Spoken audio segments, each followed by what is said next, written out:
Day off na naman nga namin ngayon at nagkayayaan kami ng mga kaibigan ko na magpunta ng Baguio. 3 nga lang kami pero nauna na sa amin last night yung isa namin. Dahil mas kabisado niya yung Baguio, siya na yung nag-book ng transient namin and then sa Baguio na lang din kami nagkita-kita. 6 AM pa nga lang, nasa terminal na kami pero nakarating kami sa Baguio ng around 1 PM. Dating namin sa transient, binabalang namin yung mga gamit namin and then nag-umpisa na kami maggala-gala. Ang ganda! Ito pa! Ano, ang ganda! Una nga namin pinuntahan itong Old Diplomat Hotel dito sa Baguio. Marami daw kwentong nakakatakot dito sa hotel na to. Habang nasa taxi nga kami, nagkukwento yung driver na meron daw nagpakamatay dito last 3 days ago. Kaya sabi niya, hindi niya na daw kami ihahatid sa loob kasi daw natatakot siya. Sabi ko naman, pwede nga, tinatakot mo lang kami. Sige na nga, balik na nga tayo. Pero syempre, ginoke ko lang siya. Pero ewan ko kung gino-joke na lang kami. Pero ayan, nagmaganda na nga ako pagdating namin sa loob. Opak, isang dalagang Pilipina, yeah. Di talaga nawawala sa akin yung paglalaro ng ganda-gandahan eh. Then after namin malibot yung paligid ng hotel, bawal kasi pumasok sa loob, pumunta naman kami dito sa Mirador Heritage Eco Park. Dahil sobrang taas daw ng aakyatin para malibot ang buong Eco Park, hindi na namin inakyat. Tsaka meron daw entrance, 100 pesos. So, hindi na namin tinuloy. Kaya dito na lang kami umakyat sa kinalalagyan ni Mama Mary. Ayan, naglibot-libot lang din kami dito and then nagpray lang kami. Nagbawas na rin ako ng mga kasalanan ko, masyado na kasing madami. Charot! Then ayan, tinanong ko sila kung saan yung next destination namin. Sabi nila, Burnham Park daw. Tapos ayun, nag-agree na rin ako. Tapos ayan, si Johnny sabi niya, ang baho niya na daw. Diba naman kasi lakad kami ng lakad, hindi kami tumitigil. Then pagdating namin dito sa Burnham Park, nakita namin tong mga hugot question and answer. Basahin niyo, meron dito, may nahulog na po ba dito? Opo, sa maling tao. Bakit ganun? Sasakay lang po kami ng swan. Bakit nyo kami sinasaktan? Charot! So, ayan. Sumakay na nga kami ng swan. First time ko tong gagawin. Hindi ko lang alam sa mga kasama ko kung first time nila. So, bahala na kung sa kami dalhin sa guwan namin. Then, ayan. Medyo struggle lang sa pagsakay kasi gumagalaw yung swan every time na may tatapak na tao.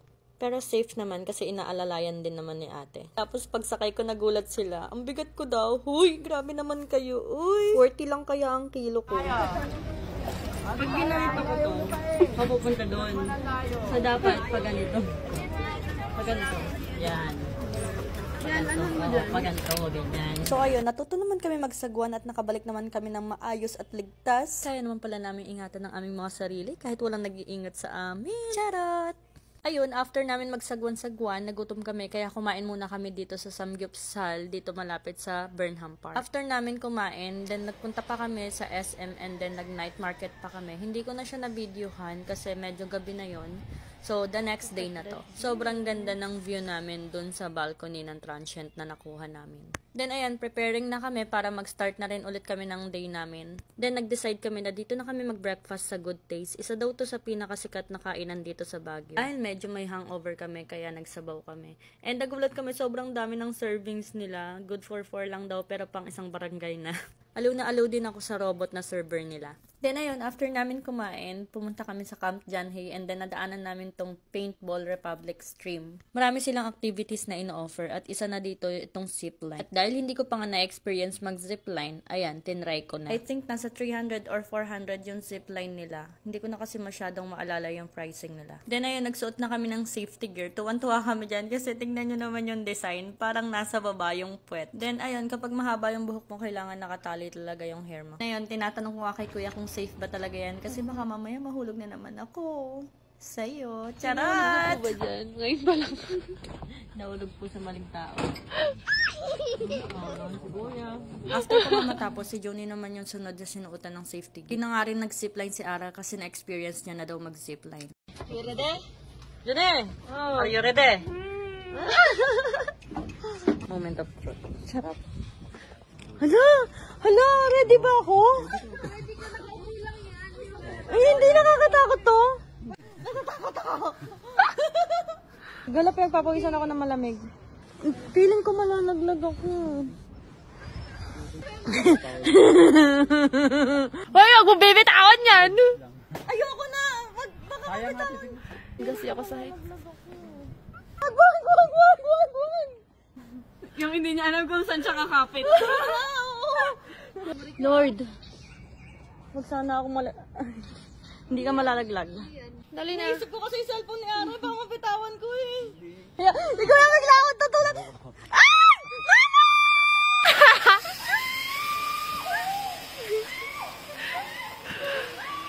Ayun nga, after 100 years, nakatawid din ako sa zipline. And na-enjoy ko naman siya. Medyo nabitin nga ako. And then, ayan, nag-picture-picture before ka makababa ng zipline. Ang sarap pala!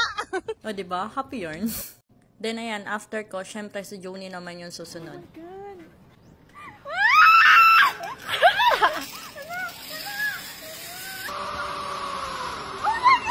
Ang picture lang po tingnan mo. Smile. Thumbs up po. Peace sign. Let's go ka, ma'am. After nga namin ma-overcome ang takot namin sa zipline, panibagong takot na naman po ang aming mararamdaman. Kasi ang way namin para makababa is parang magka-climb kami sa wall. Try yung logan yung mic. Sige, dahan-dahan lang. Sige, huwag mo sinasama. Always yung hips lang yan. Yan. Oh, cut feet on the wall. Now try to hop. Kick the wall. Something this taas, ma'am. Hmm. Sabi wag ko daw bitawan para daw hindi ako mahulog. Eh, paano naman po kung ako yung binitawan? Charot!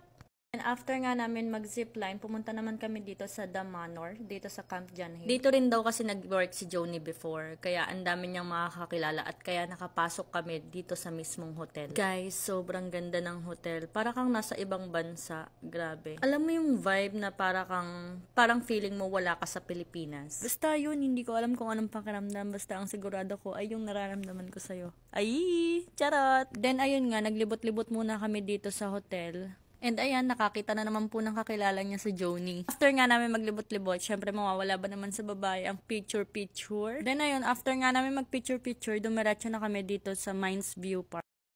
Habang naglalakad nga kami, ang dami naming nakitang mga halaman. Naisip ko nga uwian sana si nanay ng mga halaman, kaso nga lang, ang bigat sa mga dalahin. Then nakita rin namin to, yung magsusuot ka ng costume, tapos may payment of 40 pesos. Gusto ko sana magpa-picture, kaso ayaw nila, so hindi na lang. And ayun, tuwang-tuwa din ako dito sa kabayong to, kasi tingnan nyo naman ang kulay niya, color pink. Yun ayun, kapag gusto mo magpa-picture sa kabayo, parang 50 pesos ata yung bayad. Kaya ayun, hindi kami sumakay ng kabayo. Uy, hindi kami kuripot ha, nagtitipid lang.